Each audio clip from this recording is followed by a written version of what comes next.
machiegni nyinga Milton Ochieng.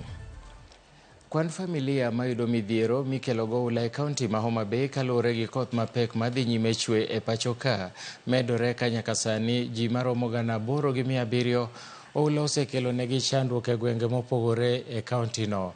Kar chung' od bura ma Karachuonyo ema ni kod midhiero maduong' ahinya e wach masira mar oula, kendo familia moingo 1,200 pi osedar e mieregi, kendo sani gijot e kembe 3 magin sikund primar mar Kobuya gi Osodo, ka familia Buora bendo jot e kambi ma Kogembe dispensary.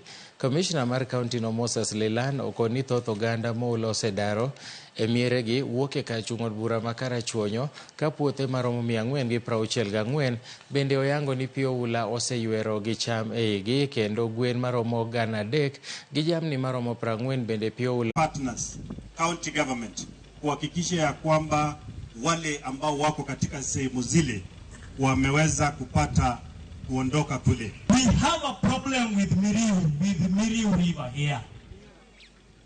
If diking won't be done along the banks of Miriu River, then we'll be responding every other time to this issue. The government did it in Zoia. Why can't the government do it in Miriu?